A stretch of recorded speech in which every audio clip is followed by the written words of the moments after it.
I definitely did make sure to go over each leadership principle and have like a talking point, an example. So my one example I gave was my YouTube channel and how I was looking at the data metrics from my previous videos to inform future video decisions and the direction of the channel I wanted to take. And so, hello. So, as you can see, I built a PC, but yeah, no, that's not the topic of today. Basically, today I'm going to talk about my Amazon internship, the process, how I got in, basically, yeah. So immediately off the bat, I'm just giving you what you want, what you're here for. So my top 3 advice tips were, I don't know. But yeah, top 3 tips. My first one would be tailor your CV to the role. The second point I want to make is, so on Amazon, every job description, there's basic qualifications and further qualifications. If you're applying to a role, make sure you meet every single basic qualification. If you don't, then you'll automatically be rejected, right? So you want to meet all the basic qualifications and some of the further ones. My third most important advice, if there's anything you want to take away from this video, it's definitely this last final one. Make sure you have a talking point for each of the leadership principles that you can find on their website, and you have data metrics to back up your answers. So yeah, those are my top 3 advice. Now I'm going to go into my experiences, talk about how the application process was for me, and then go into further details about. I told you I'm gonna accept that. It's actually not even that deep.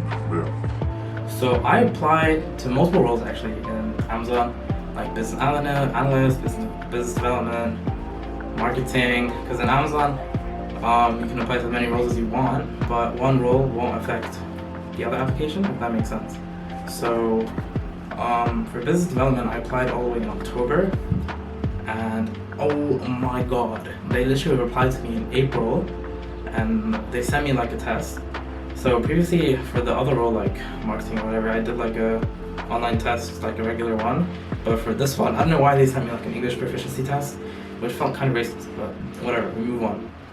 So I did that, and then after that, after a few weeks, they sent me an invitation to their assessment center or like an interview, final rounds, and they had a Q&A for in between that, we can ask any questions about the process or whatever. So how mine was set up basically was that it was a case study with a few interview questions, a break, and then another second interview. So all the questions they ask are about the leadership principles, and that's kind of what they assess you on as well.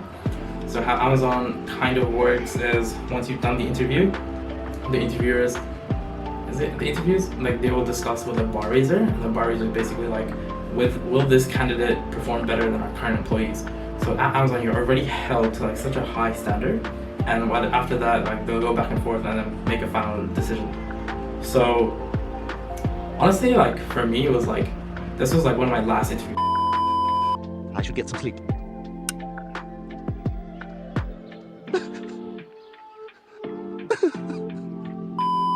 Because it happened so late in like April as well, and it was like nearing finals, which was in June, and so obviously it was like a lot.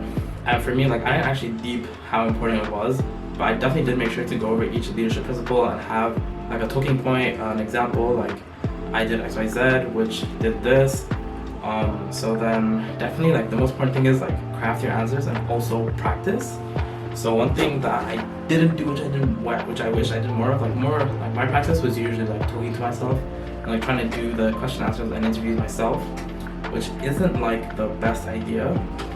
What I did on one day before an interview is like I went over to my friend's place and I asked them to like interview me basically, and they asked the questions, I gave responses, and I kind of just tried to work on like, I told them to just ask like any question, just to like help my like thinking on my feet, you know what I mean?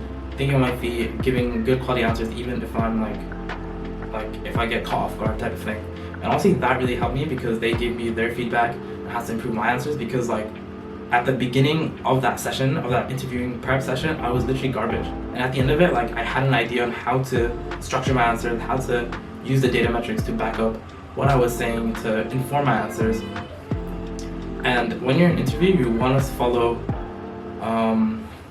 there's like an acronym for it, I'm not sure what it was. STAR. Yeah, so you want to follow the STAR method. STAR, which talks about situation, you describe the situation, the task you were given, the action you took, and the results. In the results part, you want to put So my one example I gave was my YouTube channel and how I was looking at the data metrics from my previous videos to inform future video decisions and the direction of the channel I wanted to take. And so I felt like that was like gold for me. Like the interviewer was really impressed and they asked a lot more about that. I talked about like impression rates and click-through rate and retention time, all of that good stuff. And I'm really stressing that you should definitely do that as well. So yeah, and then the interview was all online. My interview was from like America and Europe, and it's like, because I was in global business, I was very surprised by that, but I guess, you know, like I should have probably expected it. Anyways, I did the case study. The case study was just me number crunching, finding out profit margins, recommending products, giving it like a little presentation about what products I'd recommend and why. For me, that was really bad. I don't know why, but I couldn't get one of the formulas correct and messed up like my numbers, and I fed onto the wrong answers.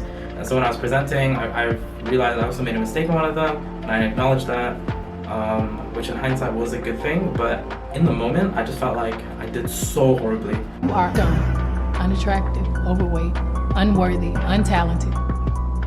And she asked a few questions. So they'll tell you like, this question is about the leadership principle of ownership, or invent and simplify. And then they'll give you the question and they'll ask follow-ups. So make sure your answer is detailed and you have enough, meat in the core of your answer to answer the follow-ups. And so for the follow-ups, like it was fine. And then they give you like a break in between. So in the break, I literally I knew like I wouldn't get it. I was so tilted. I was so tilted to the point like I knew I wouldn't get it, but I was like, you know what, the second interview I might as well just go through that and see what happens, you know what I mean? The second interview was fine. She asked me 4 questions about the leadership principles. I answered them, YouTube, whatever, and it ended up nice. And then immediately the next day when I was on the train back to Sheffield from London, literally I got an email. I was like, congratulations. Dude, what I tell you? I got the email on the train. I started crying. I started sobbing. I was like, No, because application like season was so rough. So it's like when I got that email, I was actually gagged. Like I couldn't even like process that. I was like, yeah.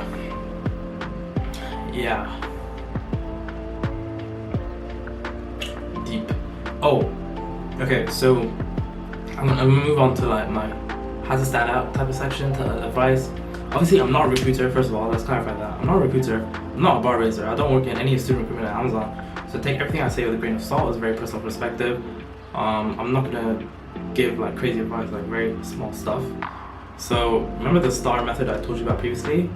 Make sure, so it's actually STAR, double R.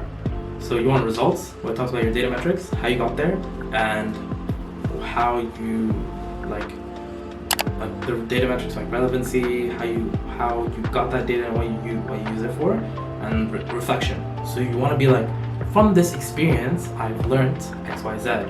From this experience I reflected on, I know for next time I will do XYZ.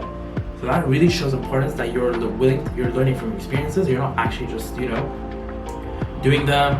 That's what happened. And that's it. Like no, you want to show that you're actually very you have a lot of foresight and insight into your own experiences and how to better yourself. So that's number 1. Number 2, tailor your CV to the role. So you know what I mean. Like if the role's like business development, presenting, strong fluency skills. Obviously, you'd want to write about communicating effectively, XYZ type of thing. Number 3 is one thing that actually really helped me is when I got my interview, I reached out on LinkedIn with people who got summer internships at Amazon the previous year, and I talked to them. I actually arranged Zoom calls, or I texted them about their experiences, any advice they'd give, and stuff like that. And that really gave me like a bigger scope into like the business, how the process works, what type of questions they ask, and like when you're networking with people who actually had the internship, like you can kind of see the qualities that they have, and you're like, okay, like is this for me type of thing. So yeah. And then final advice is just make sure you use data metrics. Like I know I've said this so many times, but like that's really what drives Amazon. Everything is just revolving around data, and that's how they make decisions. So if you can show right off the bat that you're able to do that, it's going to give you a really good inclination for them to hire you. Yeah, this is just my personal experience. I do recommend you checking out other channels, other forums, other discussions. They have a very lengthy, like guide with their internships and what they recommend you to do. So definitely go read that, and if you have any questions, feel free to leave them down below. If you wanna, yeah. So that's my advice, and good luck to all of you because I know application season is super stressful. So yeah. But if you want a PC tour or desk tour, let me know. Cool. Okay. Bye.